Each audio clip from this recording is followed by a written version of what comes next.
very warm welcome to each one of you.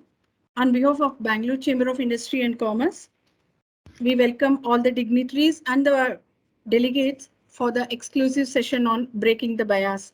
The session is organized under the aegis of HR and Women Empowerment Leadership Expert Committee. On behalf of the office bearers and the leaders of the expert committee, we express our sincere thanks to all the distinguished and eminent speakers. Madam Mamta Sharma, who is IPS retired, who is the former IGP of West Bengal and former Security Coordination Officer of UN, for accepting our invitation. Thank you very much, ma'am. We also welcome Ms. Gauri Kumar, who is IAS retired and who is former Secretary, Ministry of Labour and Employment, Government of India. Welcome you, ma'am. And we welcome Ms. Akila Krishna Kumar, who is the Director, IndusInd Bank and former President, Global Technology and Country Head, SET Software. We have with us our office bearers, Mr. K.R. Shekhar, who is the President of the Chamber and who is also the partner, Deloitte Touch Tomatsu, and leaders of the HR and Women Empowerment Leadership Expert Committee, Dr. Augustus Azaria, who is the Vice President, HR Kendrill, Lavanya Pasishia, who is the COO of Zivame. The committee is also mentored by Mr. Prabhakar, who is the President of Karnataka Employees Association, and Mr. Parmeshwaran, who is the Director Corporate of Toyota Industries Engine India. We also express our sincere thanks to our management committee members and Mr. Diaberi, who is with us for this session today. On behalf of Bangalore Chamber of Industry and Commerce, we acknowledge the support of the following member organizations who are the annual sponsors of the events organized. Bueller, MTR, Sona Group, and Fundamax. Thank you. Now I would request our Dr. Augustus to set the context. Over to you, Dr. Augustus. Thank you. Thank you very much, Rupa, and a very warm welcome to all the participants here. And we have our wonderful 3 stars who are a part of this great constellation of our country, India. And Ms. Mamta Sharma, you have done great service and we are really delighted to have you. Rupa, can we mute everybody, please? Yes, sir, done that. Augustus, you have to unmute. And of course, Ms. Gauri Kumar, thank you so much for your presence here. And Ms. Akila Krishna Kumar. And we are truly delighted once again. And to give you a very clear, brief background of what we do, the Human Resources and Women Empowerment and Leadership Committee is one of the expert committees of the Bangalore Chamber of Commerce, and we do a tremendous amount of work in the area of women empowerment and leadership. Recently, we were also accorded the United Nations Women Empowerment Program Partnership, and that helps us to equip the 800 plus member companies that we have across all sectors to clearly look at women and to bring them to the employment table, and also once they are there, help them in their leadership journey. So these are the things that we have. Our members are, we have a core committee of members drawn from various sectors and also from different vocations, from legal to IT to healthcare, and you name the sector, they are there. And we have a very, very rich core committee that directs the activities of the Women Empowerment and the Human Resources Committee. And biases, as we are speaking about here, conscious, unconscious, we all grow with it. And I personally believe that it's so difficult to get rid of biases. It's about building sensitivity. And so many times we tend to say it is his job or her job without even realizing that gender bias sometimes is so inbuilt, it's sometimes so cultural.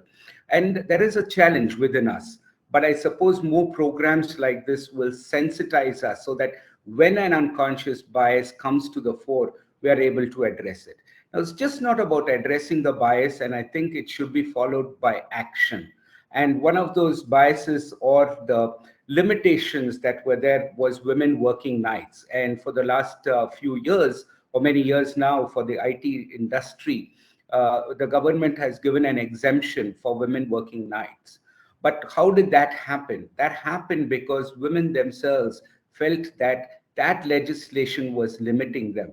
Though the intent was women's safety, it was limiting the advancement of women. So the government said, okay, we will give you a set of guidelines. You follow this only for the IT/ITES sector. I will give this exemption.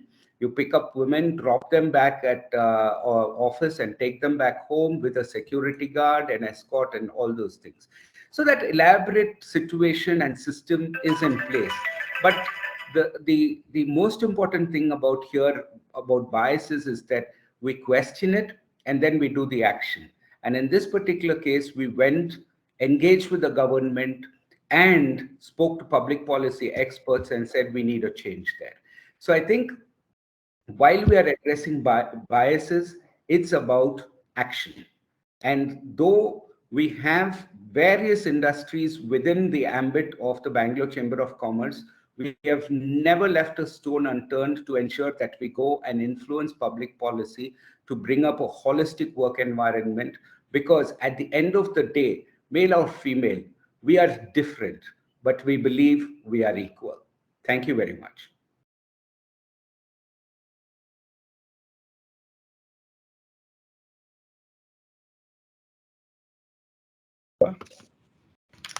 Thanks, Augie. Thank you so much. Shekhar, can you just please give the opening remark before we kind of move to hear from Mamta ma'am? Thanks, Lavanya, and thanks, Agi, for organizing today's program. Let me be my sincere thanks to you and Agi for putting together this program today. And I'm extremely happy to have one of the three leading women professionals in different walks of life. I would say that one, a police officer turned international bureaucrat, one an absolute bureaucrat, another is a professional in a corporate life. Three different professionals who broke the ceiling in my view and then made success in their own way. And certainly the words and the what their thoughts and their points will be a great inspiration to all the professionals, not just women professionals, but all the professionals, because break the ceiling is just not only a gender, it is a challenge for everybody breaking the ceiling. I don't want to make it only a gender issue, but anybody who has to break the ceiling has to go beyond the gender. And I don't want to make it as a gender or a diversity side. I would like to call it as a more a learning for all the professionals, for every one of us like me, Agi. Of course, Lavanya, I have no doubt to say that you'll always keep learning from that perspective, but I just want to tell you that this is a learning for all of us. And I'm extremely happy that I got a great panelist, and I'm thanking on behalf of them personally and thank on behalf of BCIC for accepting it. Just for information for a couple of people who's joined, BCIC has been at forefront of honoring women professionals and women successful women professionals. We created last year an award for women professionals. It was very successful. We are going for the second round in the current year. We have some of the best professionals as jury members, Ms. Gauri Kumar, Ms. Akila Krishna Kumar, Pankajam Sridevi, and SV Nathan are the four jury members. We have received a very good response so far and will be very shortly shortlisting the award winners and then going to the jury round. So, and also BCS has been encouraging every member to nominate at least two women members from their organization to be a part of BCS Expert Committee and Managing Council. And I'm happy to say that there are a lot of organizations have responded to that. And third one, as a president, I did not put a instruction, but I put a guideline that every webinar of BCS, I should have at least minimum two women speakers, if not two, at least I should have one women speaker, so that we would like to encourage more women speakers into the professional in BCAC and also create more women leaders. And this is with this idea, we are trying to encourage diversity and also encourage more women professionals into BCAC and create more leaders of women leaders in BCAC for tomorrow. And I'm happy that we have received a good response, positive response, and I'm sure going forward we will take it to the highest level. And the last but not the least, I don't want to stand in between the program. We are also very active We're also working on a skill development academy with one of the leading organizations which we're planning to launch. And then one of the important areas of skill development academy which we're talking about is how to encourage the skill development for the women folks and women team that we are looking at it also. So very soon BCSC will also be launching that. You can expect announcement in the next 2 to 3 months on that side. With these few words, I just wanted to hand it over to Lavanya. But once again, thank you for everybody for joining us. And I have only two other important things. Probably I'll keep it in my closing remarks if Lavanya and Agi allows me to do that. But Sure. Subject to that, thank you so much for all of you. And thanks to Ms. Mamta Sharma, who's doing the first time in BCSC. Thank you, ma'am. I'm sure you'll be a very regular guest for BCSC in the days to come after that. Thank you, ma'am. Thanks a lot for your presence here. Back to you, Lavanya. Thank you, Shekhar. Thank you so much for setting it up. Shekhar obviously has been one of the male champions for change. But before we kind of get into the session, I just want to open the session with actually what the IWD theme for this year, you know, what they were talking about. I just want to quote the first few lines from there, you know, where it states that imagine a gender equal world, a world free of bias, stereotypes, and discrimination, a world that is diverse, equitable, and inclusive, a world where difference is valued and celebrated. Together, we can forge women's equality. Collectively, we can break all the bias, right? Let us be part of this movement. That is what we are trying to do today. Individually, we are obviously responsible for our own thoughts and actions all day, every day. We can break the bias in our communities. We can break the bias in our workplaces. We can break the bias in our schools, colleges, and university.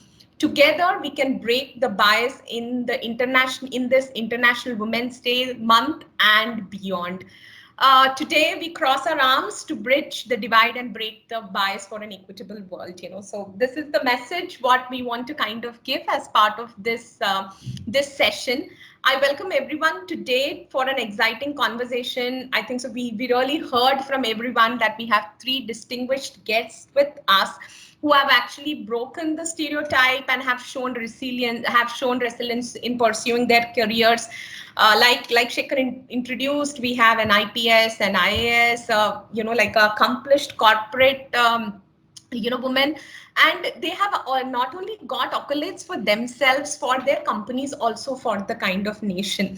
I don't want to take much. I'm just going to quickly introduce Ma'am Mamta Sharma. She's an IPS retired who's former IGP of West Bengal, and she worked with UN as former security coordination. Okay, so she was I think so many people were interested to know she was selected in IPS in 1982, and she served till 2004. She worked in very challenging work environments, and that is one of the things what we will try to kind of understand from her, what really helped her to break the bias, considering it's a very male-dominated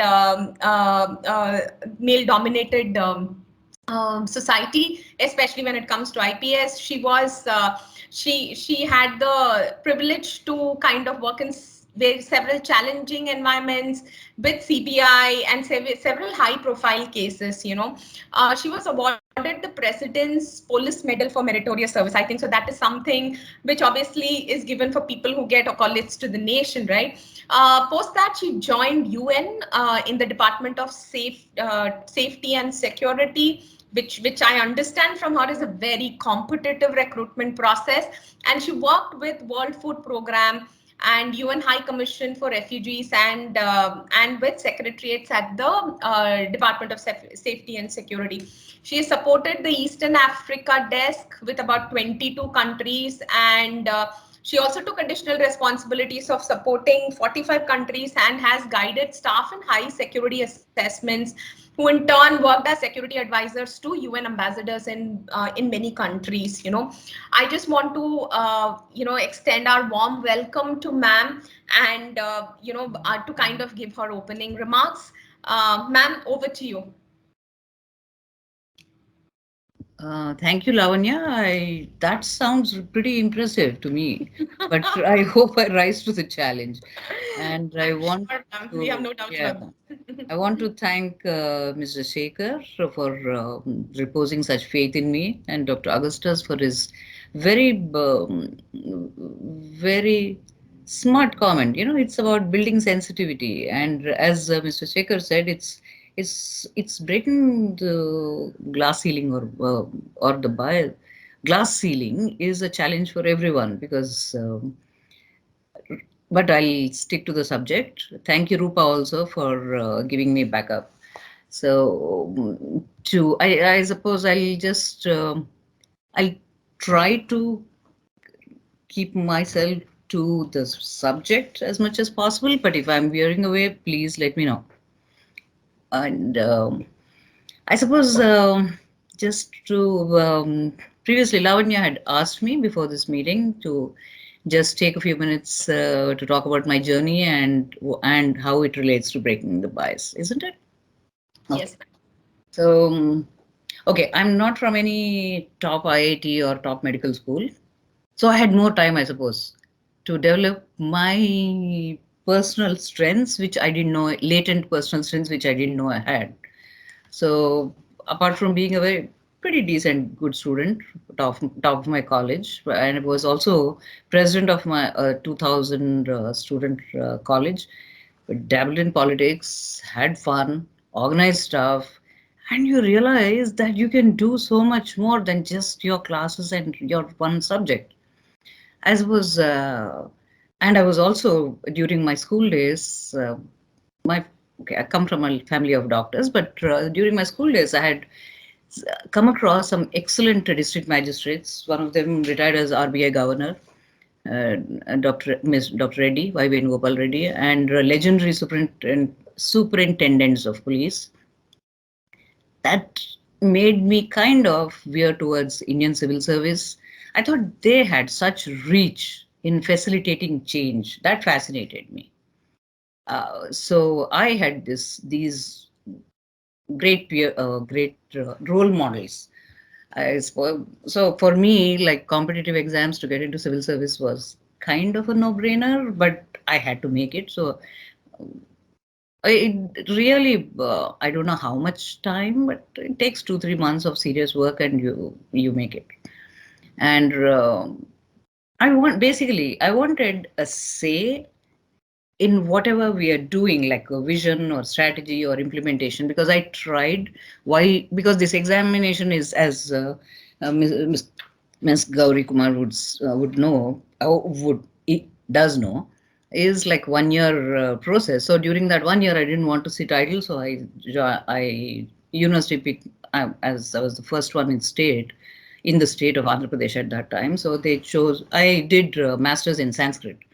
So they chose me as a lecturer, but that's where I realized I have no say in the curriculum. I have no say in anything.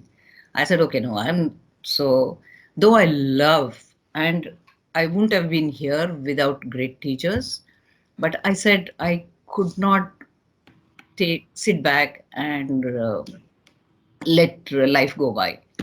So that was the way I came this way.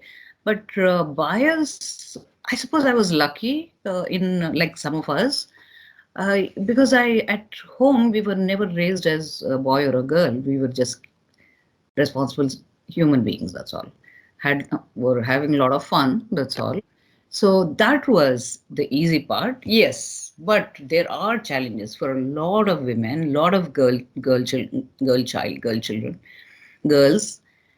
One is that fear of dreaming to be somewhere.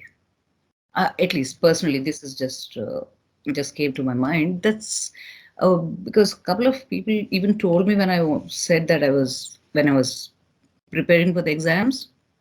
They said, "This is not for you. Just leave it."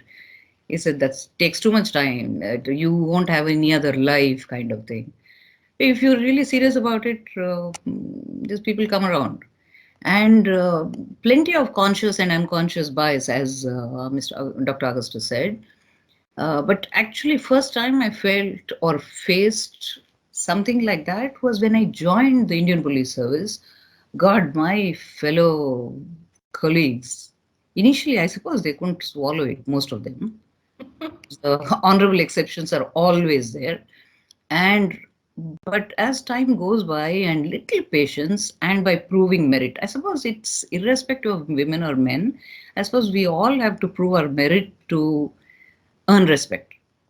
I mean, professional respect.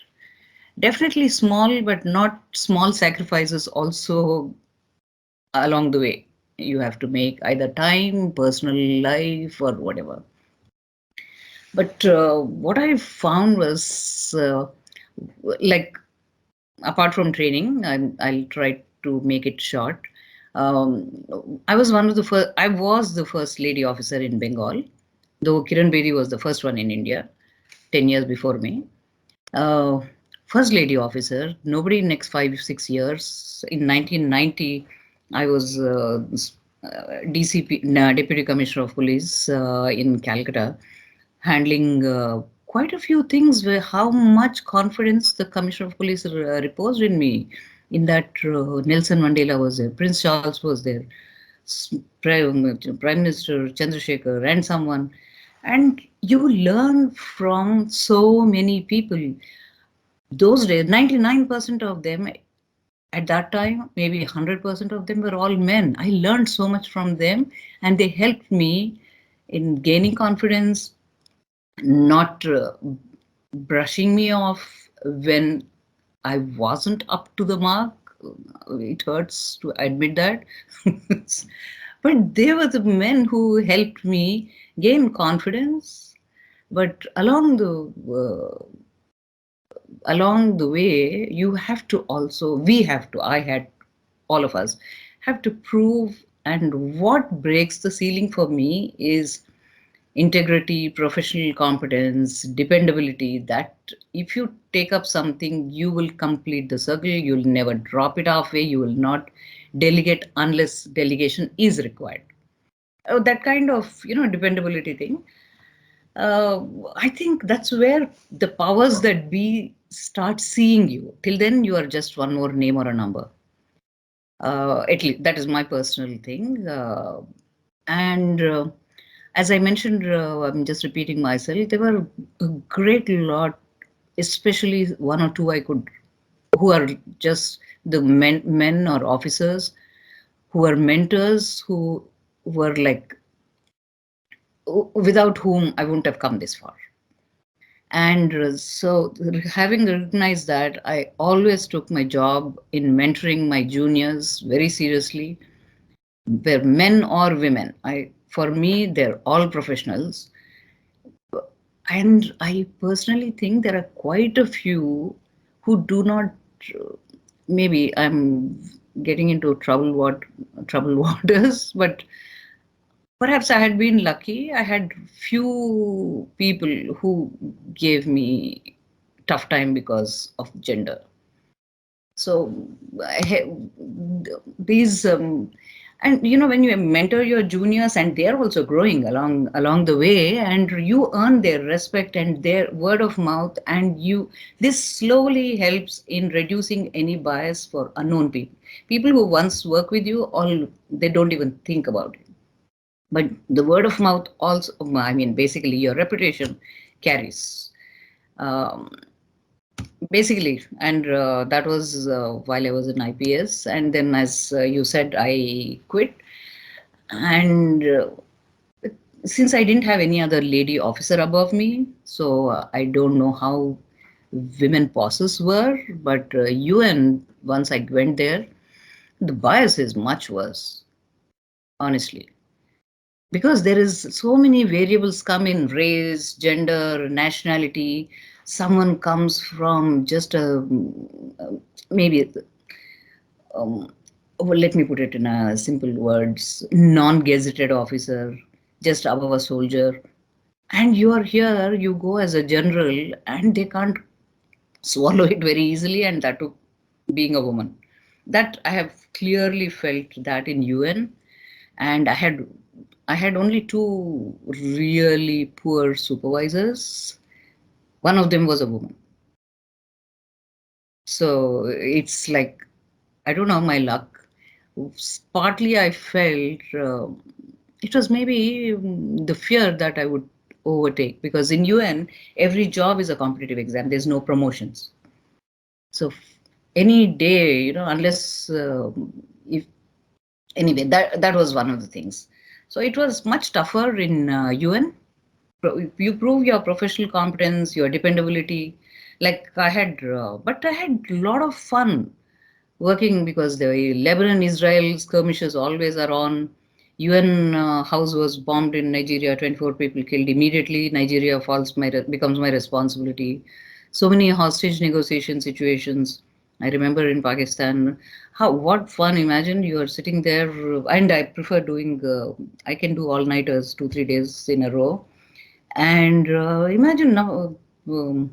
Musharraf calls and wants to talk to the Secretary General, and at 3 in the morning, because in Pakistan it's morning, and you're the one who are dealing with. I really enjoyed my work, so I became a dependable professional, kind of, and was made gender focal point for the entire UN, that my department. So actually, it was called Women Focal Point by the Secretary General, and I refused to accept that appointment, because that's over and above my professional work. My only condition was I wanted it to be called Gender Focal Point, because I said men have troubles too. It's not only about women.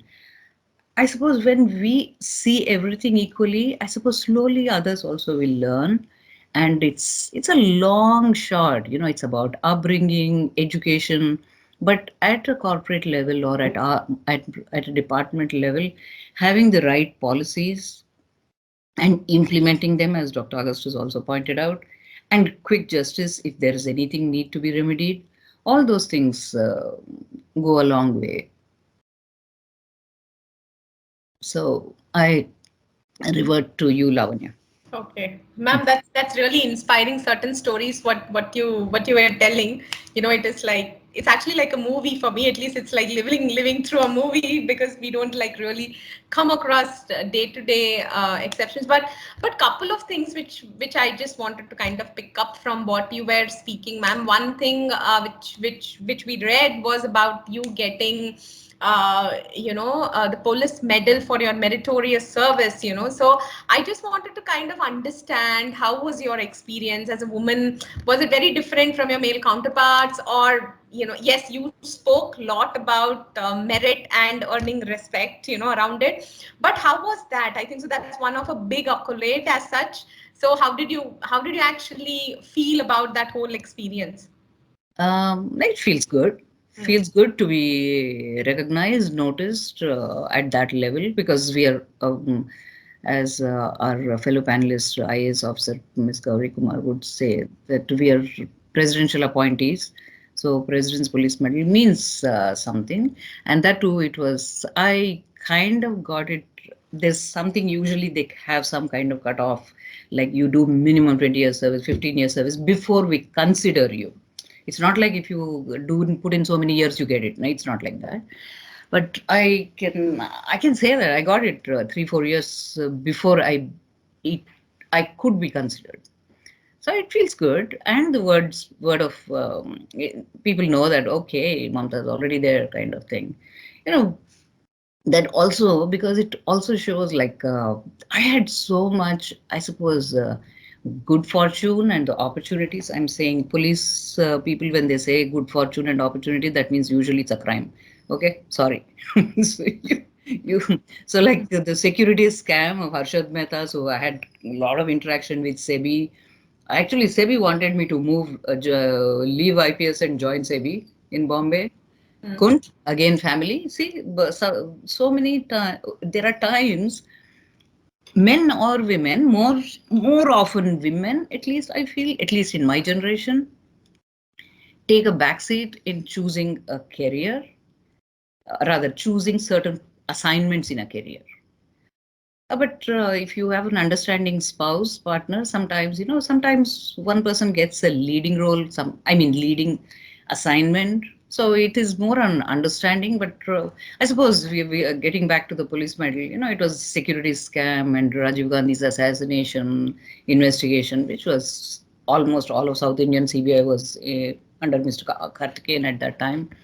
And quite a few major fraud investigations, including 3 cases with the sitting Prime Minister's office. And I didn't get one call from anybody. That shows your reputation. Working and managing highly charged counter-insurgency environment. And for us, why I'm saying this is for the medal, they see all these things, where all you worked, what are you achieved, not just being there, but what you achieved, kind of thing. So like HR is not a separate department for us. HR, finances, budget, everything IPS or IAS officers we ourselves do. IAS has much more. The field is very vast. At least for us, police is 2 police. So HR, I had like 75,000 people I was managing at one time. So basically on behalf of the head of the police force, whatever policies, whatever procedures you put in place, transfers, duties, promotions, their training, and I even got some 50 quarters built for my CBI in Hyderabad. Even my director of CBI said, "Come on, Mamta, you are asking for too much." I said, "Let me push this. Let me see." And I got, within 2 months, I got the funding from central government, because CBI directly is in Department of Personnel and Training, which is with the Prime Minister usually in the cabinet. So, but I got money from there. So I had all my staff, had quarters, and we had a lot of security audits. But one of the toughest jobs I had till then, before I got medal and before I quit, was actually women's grievance and crimes against them. It was such an emotionally draining and tough work, because everybody doesn't want a divorce. Everybody doesn't want a case. There are misunderstandings, social pressures. I found that job to be the toughest, to be honest. And just reverting to the question, yes, I was very happy. And your photograph is in 15 national newspapers, and you get all the cuttings from the PR office, from the director's office. Director calls you and you talk to the ministers, and there was a joint parliamentary committee. Slowly, as you're working, as you're progressing, your exposure increases, your confidence increases. I suppose so. In India, we are more lucky about the glass ceiling thing. But what I feel, just the last sentence on this question, I feel in 1947, honestly, I feel 1947, there was such a rush of positive energy about all such idealistic people. We got all equality, everything under the sun in our constitution. But society needs to catch up. It's taking time. The more of us, men and women, together we are in this, more of us hold hands and mentor, raise our kids that everybody is equal, but we have special sensitivities, sensibilities, especially women, we can only. So each person, to the best of their capacity, is what I would like to strive and achieve, and hope we all get there in my lifetime. I'm sure, ma'am, we all will kind of aspire to do that, to actually build an equal world. Ma'am, a last question before we go to the panel discussion. We just want to hear Gauri ma'am and Akila ma'am also at the same time. But what do you think? So I know you have done, bureaucratic. You actually call yourself like an international servant, and now you do work with corporates. I know it's more on a honorary basis. But how do you think your experience has been with each of these? Actually, how different has it been? Can you ask somebody to put the mute group up, please? Go ahead, ma'am.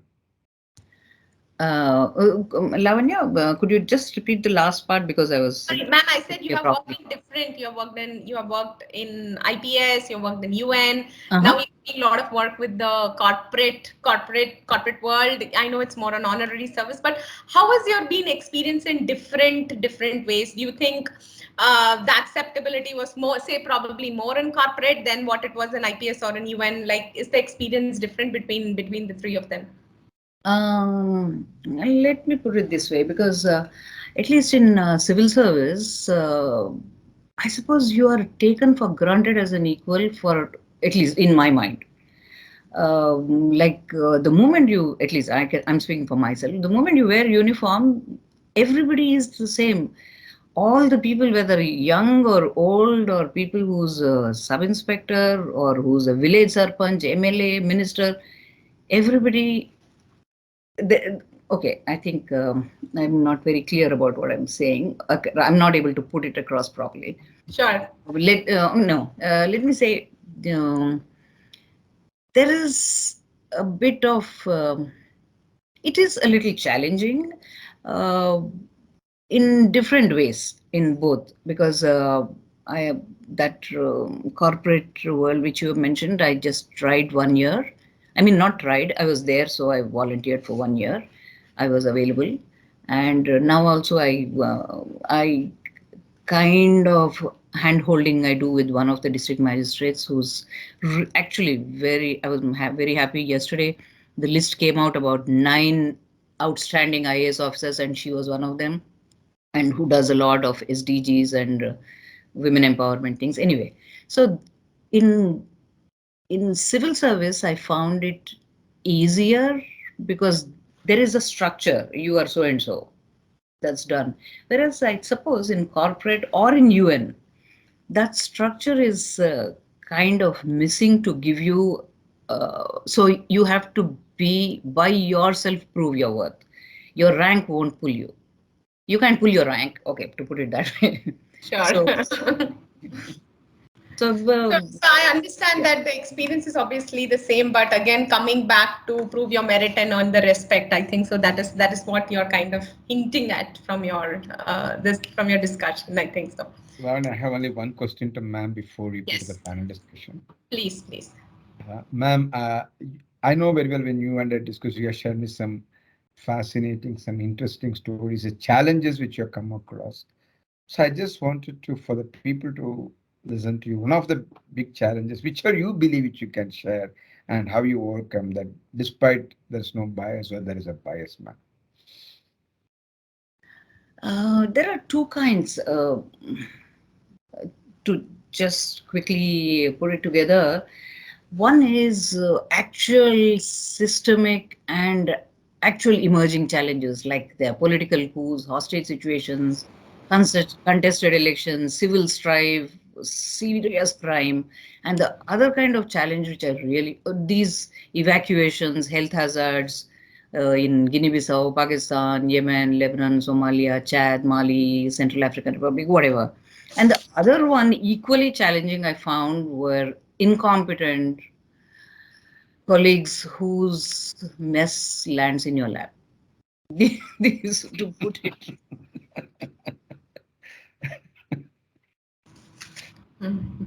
And I suppose one thing is, since I was living alone and they knew that I was always there, I could be woken up anytime.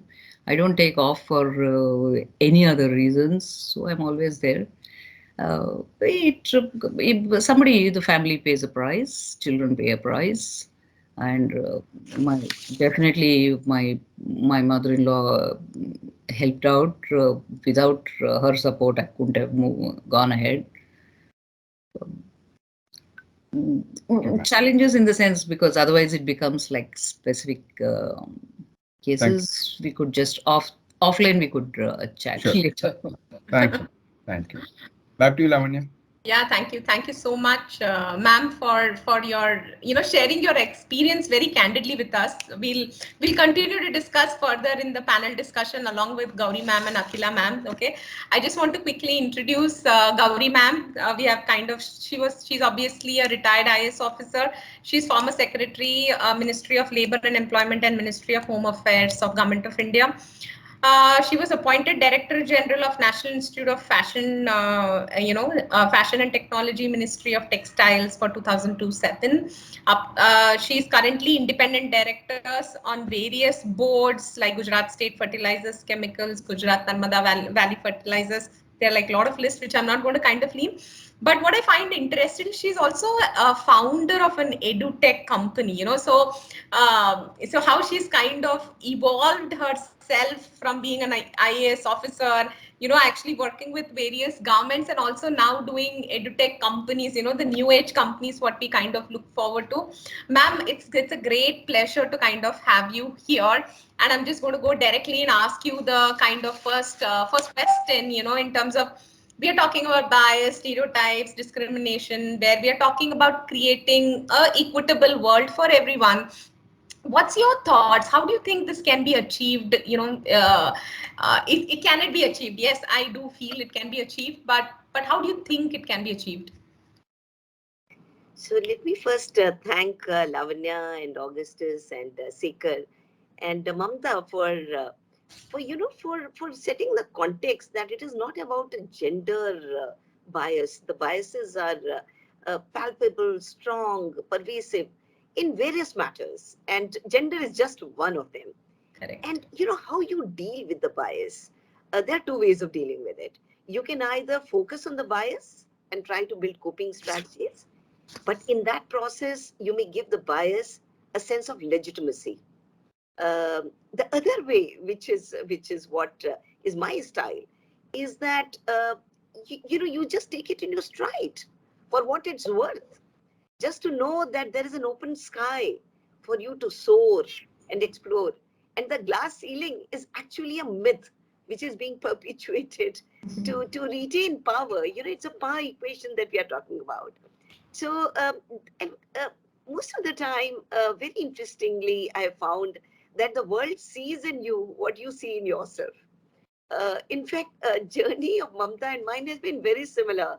We have grown up in families where we were treated as equal. I think that is a great foundation to be having, and that sets you for life. You could aspire, you could dream, you could be who you want to be. So I firmly believe, I firmly believe that women-like attributes are extremely significant in today's world. And I say women-like because both Shiva and Shakti are present in both men and women, though the proportions may vary very significantly. And I'm referring to attributes which Mamta was hinting at: compassion, empathy, loyalty, conscientiousness. Professionalism is part of consciousness because when you're doing a job, you want to give it the best that you have. Integrity, generosity, emotional intelligence, kindness, grace, bravery. And you may find some of them contradictory because they're contextual. The woman, when she's doing multitasking, in one context, she is maybe brave. In other context, she is very compassionate. The sense of responsibility, and again, I'll go back to our careers. You're always seen as somebody who would deliver, who's true to her job, whatever role you're assigned. You can adapt yourself. That's the funny thing, that any role. So for us in our service, you could be in industry one day, in finance the next day, and the third day you could be in labor and employment. And when you go there, people say, "Oh, you are an imposition from industry." But actually, when you deliver, people understand that you can adapt yourself to anything. The buck mostly stops at her, whether it's putting food on the table, or nurturing the children, or caring for the elderly.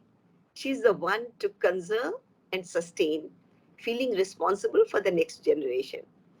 And these attributes, to my mind, have been discounted for a very long time with a counter narrative. a counter narrative built by a male-dominated narration. Yeah, I mean, many of you would recall that Lawrence Summer, who was president of Harvard, said at one point of time, and I'm looking at what he said, that there are innate gender differences and that fewer women succeed in science and math careers and high-powered professions because of these innate differences. The stereotype is very convenient in keeping the women tethered to their conventional roles and to the post. It's a matter of convenience. It's a power equation. We, like Mamta said, in the civil services, there's a hierarchy. You have a role to play, and and your reputation travels so fast. People know much before you reach anywhere what kind of officer you are. You are an officer who means business, who has no biases. But the funny thing, I don't know whether others have faced it, was that my officers, I was very tough with them. I was very tough with myself, and I was very tough with them. But there was such a sense of loyalty in them, and they said that we know if ever we get into trouble, and in government you get into trouble many a time. So there would be a faux pas, there would be a complication. Somebody would send a wrong reply to the parliament question, and then it is up to you to handle that wrong reply. They always trusted that if we get into trouble, she's there to take care of it. That you do your best in your job, and the outside environment will be taken care of by the boss. I believe that these attributes which we are talking of, which I call Nari Sulabh, or women like, these attributes are extremely important, and you see some of the consequences, whether you see in climate change or even in businesses. I recall, we in India, we have one of the lowest female labor force participation rate. LFPR is one of the lowest. And when I was Secretary Labor and Employment, we were holding, brainstorming sessions, wondering why it is so low and what can be done. And a very interesting thing was presented by Tata Group. And they came and said that, we have determined that in a few years, we would like to have more representation of women leaders at the top, at the board level. And therefore, we are preparing women, we are nurturing the talent. And we don't do it because we believe in gender equity. They said we are doing it because we believe it's good for the company. This is what makes us sustainable. So whether it is businesses or societies, I think the world over, today people are recognizing the significance of these so-called feminine attributes, how important they are. And whether it is mentorship, whether it is colleagues who have worked with you, whether it is your peers, they do feel threatened at times.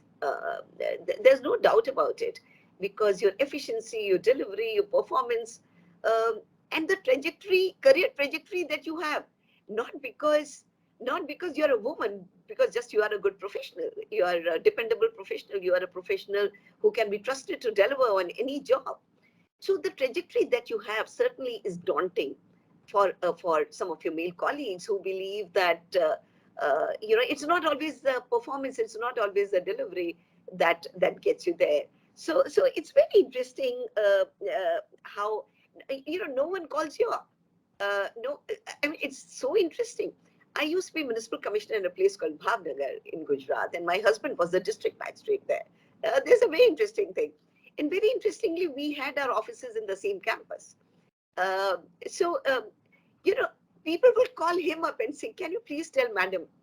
And when we went there, all the newspapers flashed, Ram Sita ki jodi aa gayi hai. And then they tried to start wooing for various favors. And by the time we left, actually, they said, Durga. So it was a very interesting journey from Sita to Durga. So woman plays several roles, several contexts, several roles. And in each of the role, you have a different attribute to bring forth. I recall, when I was at Harvard, we were attending a leadership course. And that leadership course, they used to have these courses where two people jointly will take a session. Yeah.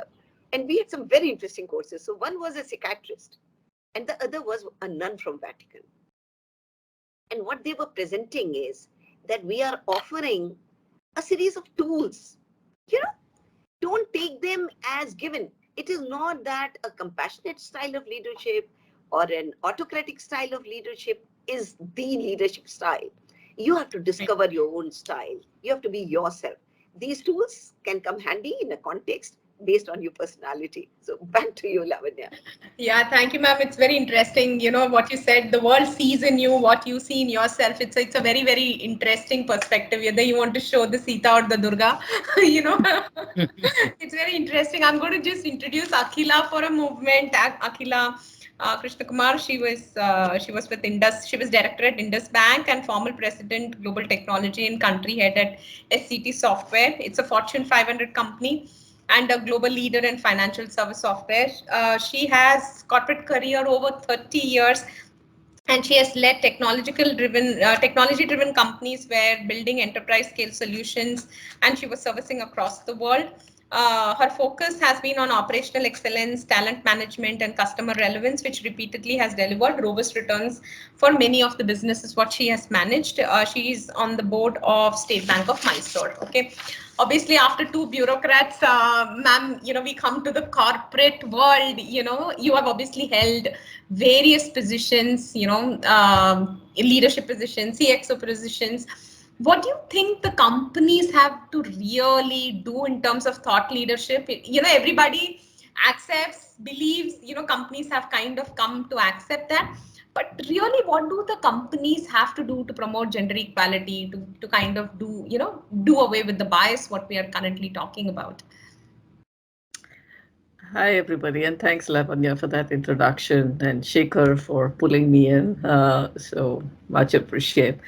Following on the steps of what I heard from Mamta and Gauri, fascinating stories. And one has watched, the women in our civil services with, I personally watched them with a lot of pride and a lot of fascination as well. And for the reason that I think, we, the women in corporate, are maybe disconnected from the society a little more than the women in civil services. People see them, they feel them, and it's a palpable, change that you can see happen in civil society. And just for that, going back to your question about gender equality, right? I mean, it is in some way a social change. But not to leave it at that door. I mean, we can argue social change takes 50 years, 40 years to happen. We've seen major social changes across in our lifetime. But if you do that, then you're just accepting a very slow rate of change, and that's not acceptable, right? So I do think, switching back to the corporate, it is a business imperative today. And that's why there is momentum on the subject, right? Yes, it is, everybody's talking about it. Everybody addresses it in so many ways. Fact of the matter is, if they didn't solve it, they are in a very uncomfortable position, right? Very simple as that, right? If you take today our education, and I obviously come from the technology sector, but sectors that have really grown in the recent past, like financial services and technology, have also been more amenable to women as far as careers go. And that's also the reason we've seen the spike. On the other hand, if you switch back to something like agriculture, where women have traditionally played a huge part, right? Even today, I think about 40% odd is women labor, right? But you have not seen the sort of change in terms of empowerment that one would have liked to see. I'm sure, Gauri, you know these stats better than I do, but 9% or 10% is the land ownership among women, right? So if this doesn't translate to economic empowerment, the change is very slow, right? So, but look, we have to make a start somewhere. And that's, I think, where corporates have said, it's kind of irritating sometimes to hear we want a 50-50, we want a 40-60. I mean, the numbers honestly don't matter beyond a point. Yes, you need to be seen in, you need to be appear equitable, all that I get, right? But beyond that is really the empowerment. And I think that's when we start looking at GDP, contribution numbers, things like that, that's when the fun starts, and that's when you start to really see impact, right? So corporates have figured this out. Yes, there's a lot of lip service and putting lipstick on a pig and all that happens as far as gender equality goes, but the real honest thing, it's a business imperative, right? And they better figure it out. And if they didn't, I think they're doing a poor job. Very simple, right? So with that background, Lavanya, I think much still needs to be done, right? If you ask me, how successful have we been in corporate, I would say reasonable, because the business has required it. But could we have done more? Should we do more? Absolutely, right? And I think that's why this conversation is interesting. That's why the subject is still relevant, right? If you talk to a millennial today about saying, oh, women's quota, then balk at it, right? I don't want a women's quota. I'm equally capable of getting there, etc. And so have I in my prime. But you don't want to be called a quota case, right? And for whatever reason. But I think in doing that, I mean, we have fancy words like affirmative action and all that for it. But the real heart of that story is this. And I think that's how I have learned to look at this issue, is it's minorities, right? When you go into a workforce, a woman is a minority. When you go into a nation, a caste is a minority, a religion is a minority. Anybody in a minority position has certain behaviors. And it's the responsibility of the majority to really, help support the minority so they feel included and they feel that they contribute, right? I think basically it boils down to that. Until the minority is in a position where they don't have to be number-wise majority. You can't suddenly multiply women and make them 90% and say, okay, now we have power. But as long as the minority comes up to a position where they can exercise that control and that power, that's when the job is done, right? So there are situations, we see within workforces where there's a group of people who probably don't speak as good English as the rest, who studied in, mother tongue education and struggle with English. They feel left out, right? It's the same feeling a woman has in a crowd of men, and feeling left out. So you start to relate to that from that concept, and everything starts to make sense, right? So it is not worrying about gender as much as really looking at it from a minority majority issue, right? Now, question is that what can corporates do? Back to your question. I do think the tone at the top matters, right? As with most subjects that are within a corporate and any other institution for that matter, the tone at top matters, right? The second part, I think, is that, and I do think we should stop tokenizing this thing. I firmly believe that a woman, I think Mamta said this right, a woman especially tries to be a dependable professional, right? Those are very important words. She wants to be seen as a dependent professional. That's where she gets to. And in doing so, no debate. They just have to work twice harder, right? And this jury is out on that. There are people who argue that it should be equitable. Fact remains on the ground that the woman does work twice harder, right, to get there. And it's a period of time. It will change. On the other hand, look at the advantages, right? That you're in a crowd full of men, you will get noticed. Now, what you do with that attention is really up to you, right? And that's where I think the women who get ahead use that attention well, right? And not cover because, all eyes are on me, but really say, now that the attention on me, let me make good, right?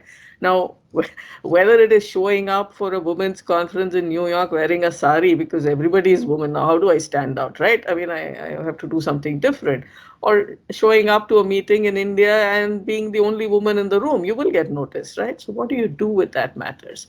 And that's where I think corporates have to help their employees. It may be women, it may be men, doesn't matter. I'm just saying the people who are minority, I think need that support to really get out and use that attention well. Because we're not questioning talent, we're not questioning capability.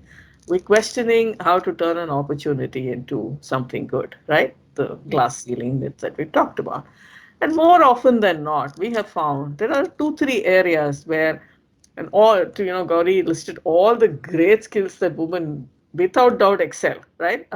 Much better than men. But there are also certain areas, traditionally found ability to negotiate, ability to network. These are very important skills. And I don't mean them in the crass kind of way. It's not like I'm negotiating a higher salary or I'm, networking or hanging with beer after work.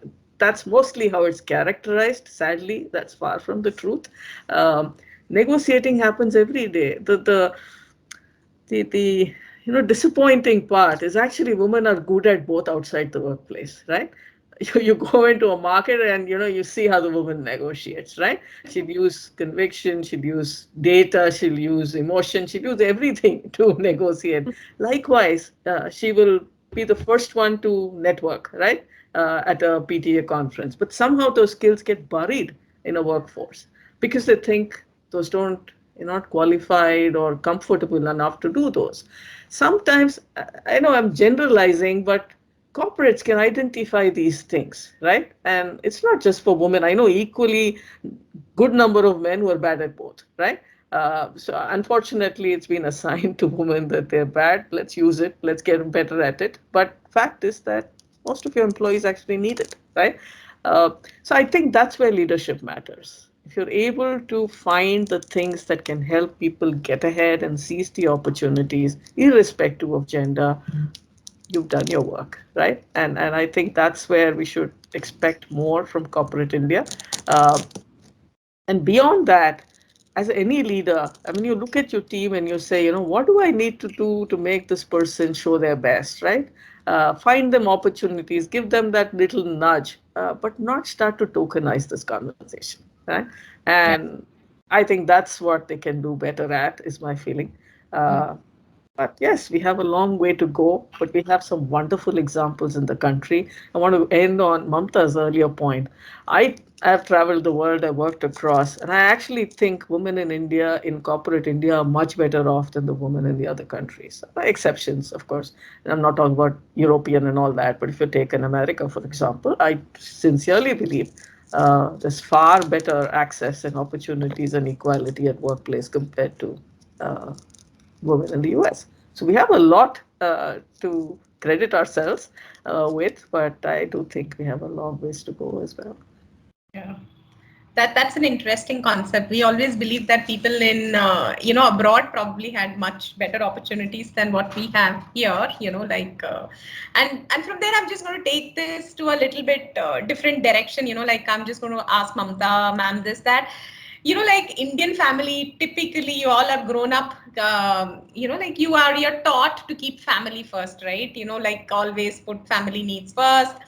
And usually we see in corporates, you see most of the women kind of drop out because of the 3Ms, whether it is, your marriage or maternity or kind of medical. But how did you kind of manage that whole thing, in terms of, I know you did speak about your family support, but how do you think women can really cope up with that, cope up with this pressure what you get from family to kind of put them on first and not like probably a career or what you want to do? How do you think you can just break that bias? Lavanya, thanks. And I was really very, very impressed with the points brought out by Ms. Gauri Kumar and Ms. Akhila Krishnamurti. There's so many things, I'm just allow me a couple of sentences before I come to the question. Sure. It's about stereotypes are convenient. Loyalty, yes. Work, it's not about men or women. And as Ms. Akhila said, I don't want to be a quota case. I don't want to be called affirmative action. And actually, I was so unhappy. Secretary General, I can say this in a closed group, said 50% of all professionals should be women. And it's become everybody wants to push, and people like us who have come the proper way feel it's an insult. Don't let us compete. Just don't give me a seat, irrespective of, because even everybody is painted. Gada Goda Eki Barabar hai types. So it's these artificial quotas are, I personally don't think are very good to women's cause. It's rather the support mechanisms, as both of them said. So many ways you can support, make them feel less intimidated. And typically, I suppose I come from a typical middle class perspective. Very poor people or very rich people, I suppose women are pretty powerful. I suppose middle class which strives to get there. And coming back to the question about family first kind of concept, but let me just flip the coin for a bit for a moment, just one sentence.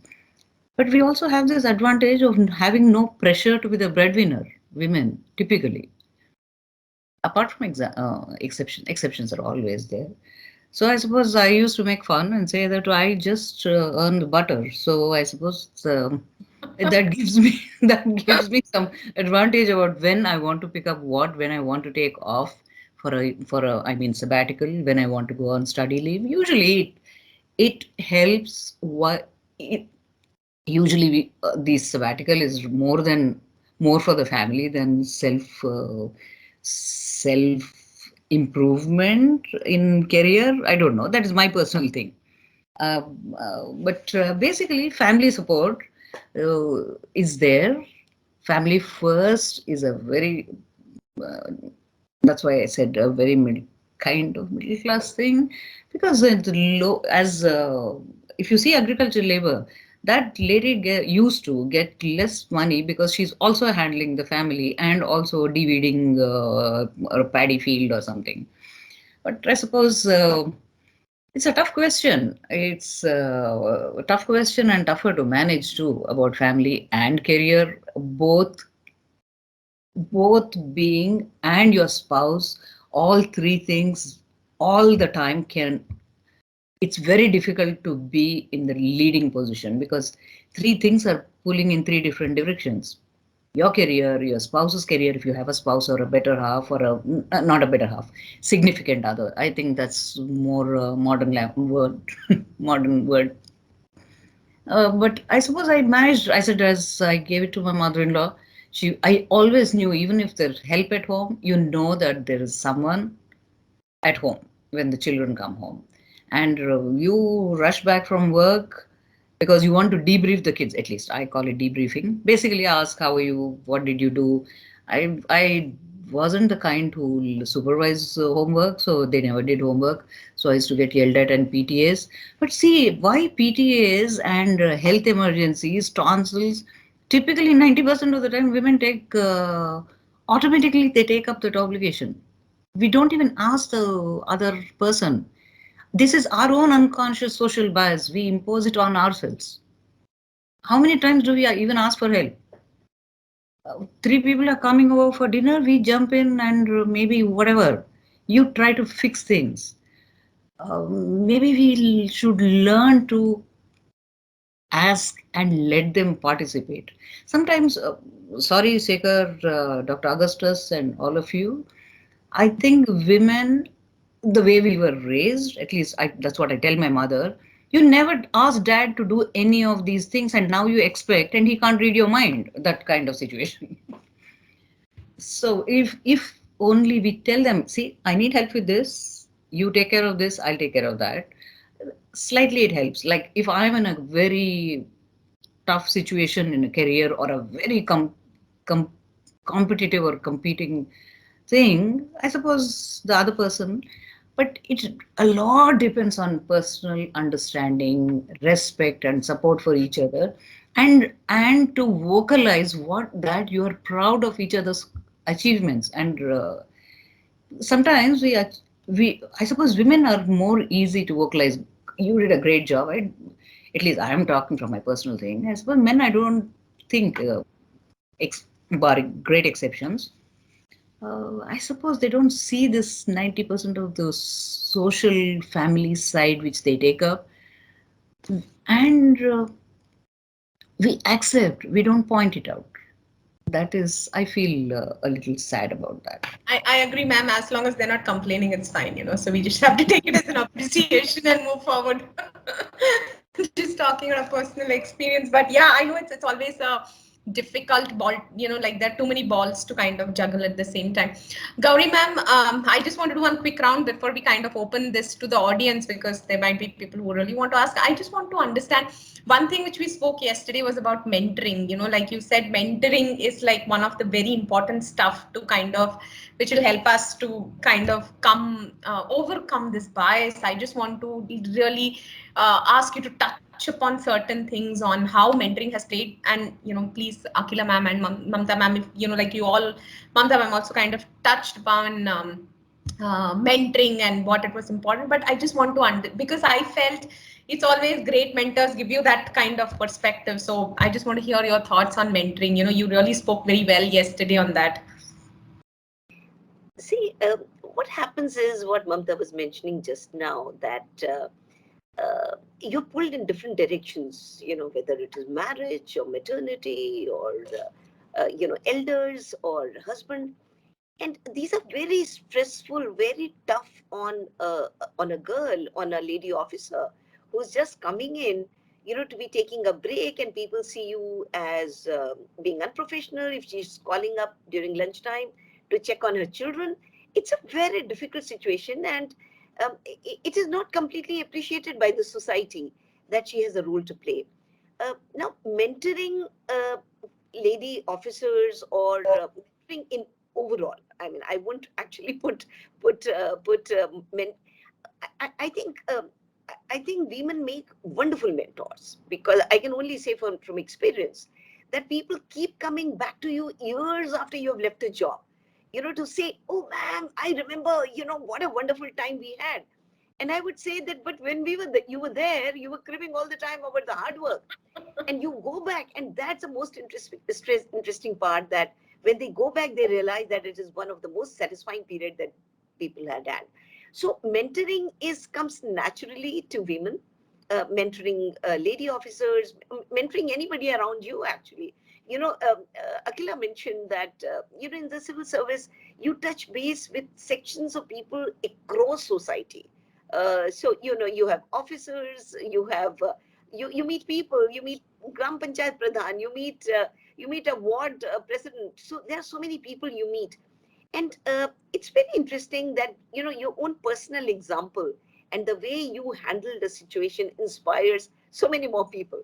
And they come to you for guidance. So I would say mentoring is an extremely important part of onboarding, somebody who is at the beginning of the career and still struggling with the stresses that come because of various pressures. Yeah, thank you, ma'am.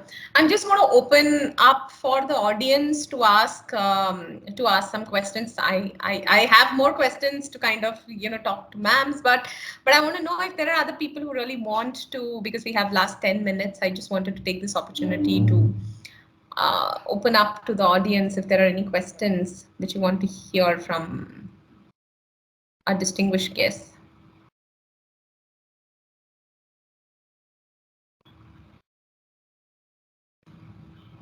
Now and again, you have to break the seal. I have to break the bias. So let me start. Let me start with a question from my side. And can somebody post it on the comments chat box, please, so that everyone can see your question? Thanks. Sure. Let me raise that question to all the three distinguished panelists. Akila talked about no reservation, which I also agree with that, because nobody would like to say we're part of a quota system, which no self-respecting person will accept it, whether it is a male or a female. But one of the challenges that we see is that though there's a lot of growth of women professionals, which I see in my corporate life, somewhere in the mid-30s, the women lose the interest, and then it takes time. I've seen a lot of talented women going out of the business. Of course, what was there in 1980s or 90s when I got married, the situation is completely different now. I'm also one of the culprits who did not allow my wife to go for employment. That's a different story. But things apart is today, mid-30s, we see the people drifting away. And then it takes time for people to get it there. What will be the reason, social reason or professional, whatever it is. So is there anything that, apart from though the corporates, for example, in Deloitte, we have something called back to the office, some sort of a scheme, thought process you're doing it for the women who completes a maternity, who wants to grow with children, and then, okay, we give some sort of a policy level where we encourage them to come back. But this is the one challenge that I see a lot of women, they get drifted away in the mid-30s. One is that. And second, which I take it from Madam Gauri Kumar, says women are very successful mentors. In fact, one of my mentor is a woman. I don't want to name that mentor, but one of my mentor is a good woman. So, but I don't see that much in the organization.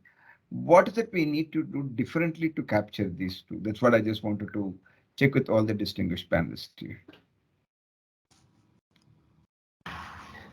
Seeker, I think recognizing the positive attributes in women is, for a starter, a very good idea.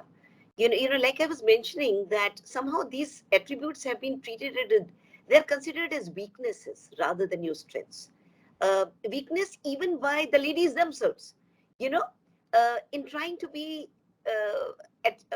equal or trying to fight the bias. You are actually trying to be like somebody else, like them.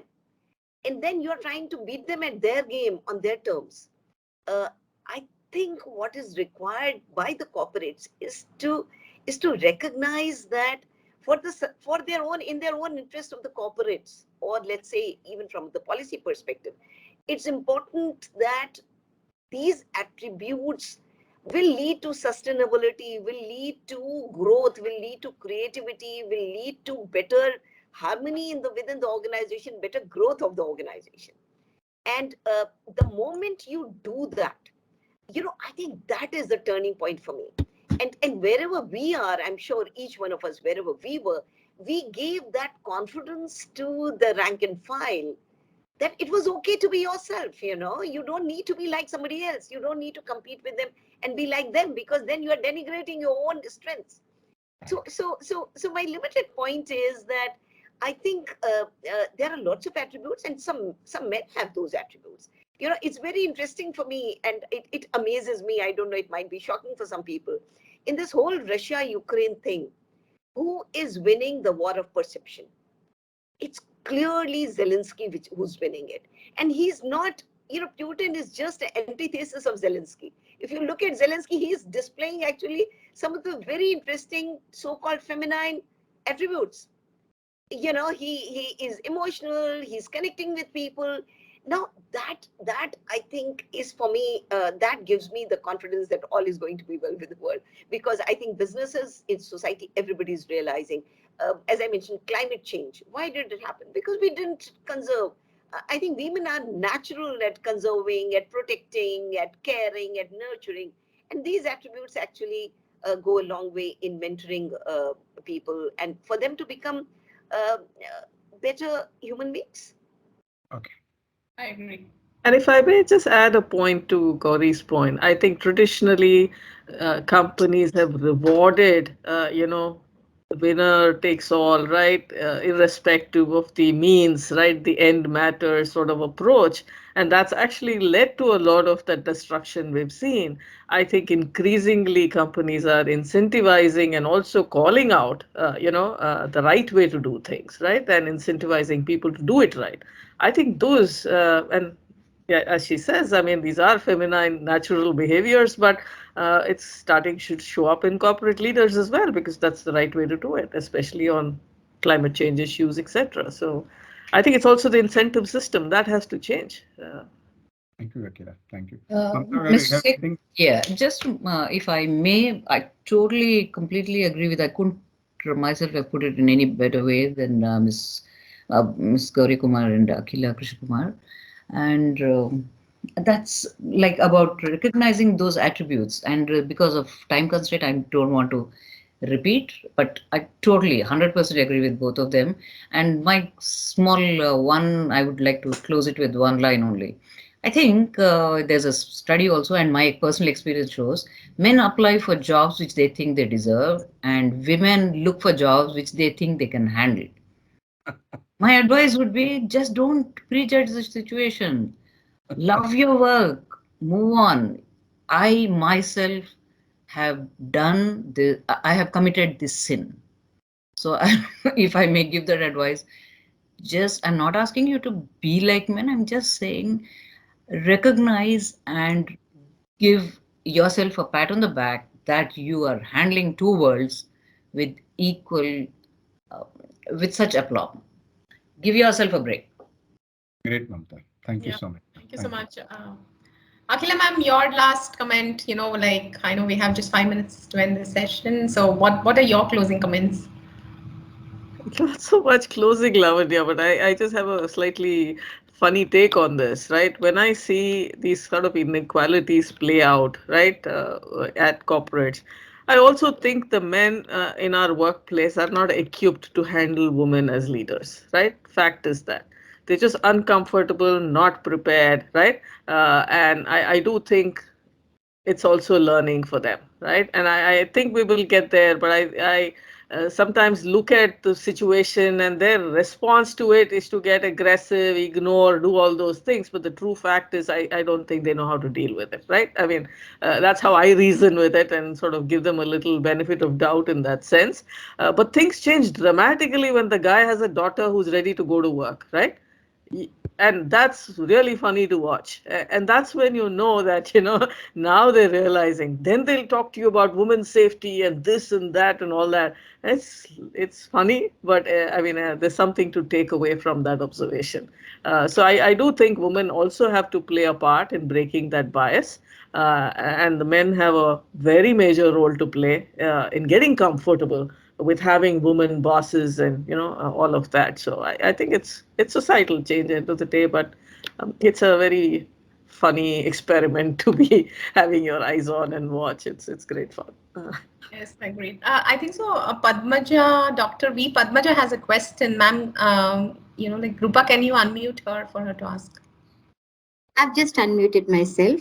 Yeah. Thank you for that wonderful session. Wonderful hearing all the eminent speakers. Special thanks to my good friend Augustus and Mr. Shekhar. Just an observation and a small thought which I wanted to share with the audience. I think it's all in our mindset. We need to understand what we are good at. I tell you, sharing my own personal experiences, we still feel, when it comes to financial investments, we will say, oh, my husband will do that for me. Why can't we take our own decisions sometimes?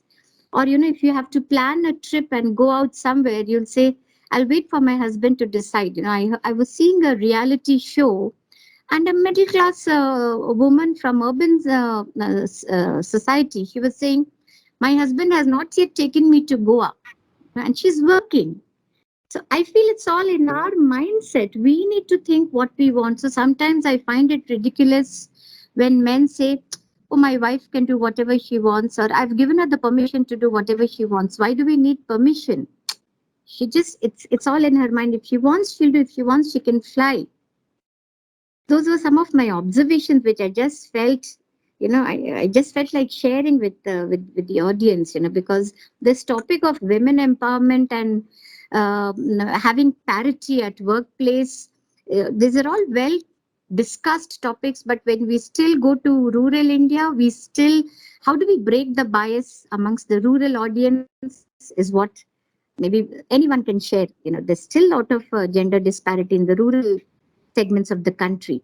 Some of my thoughts which I wanted to share, and my students are also actively listening. I've encouraged some of them to participate and be a part of the discussion. Thank you, Dr. Padmaja. Yeah, it's an interesting perspective what you put onto the table. Yeah, thank you so much for that.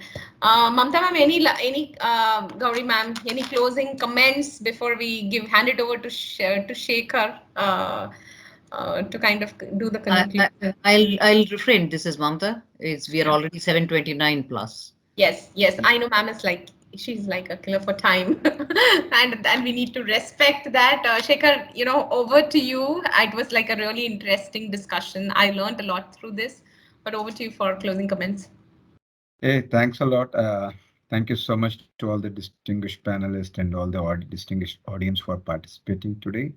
And there are a lot of takeaways that for all of us, which I think we should take this forward. And the final comment from me is that there is no glass ceiling for any one of us to grow. What we always believe, sky is not the limit for the growth, whether it is a men or a women. That is our motto. Me and Parsuram always believe sky is not the limit for the growth. We can grow, we can keep growing, we can do things. And we have a responsibility towards the society, whether it is a men or a women, we have a responsibility towards each other. How you discharge the responsibility is up to you. And therefore, with that comment, I just wanted to thank every one of you and sharing your perspective. And last but not that least, very often we think the housewives, they are not working, they do not play a bigger role. If I am successful today in my life, it is only because of my wife, who is at home, is taking care of all my burdens. So housewives play a bigger role. So let's respect all the housewives and all the women. And thank you so much for being here. Thanks a lot. Thank you. Rupa, back to you for mementos. Rupa, is there anything, Rupa? Yes, sir. Yes, sir. Yes, sir. Request the guests to kindly stay online for a few more minutes, please.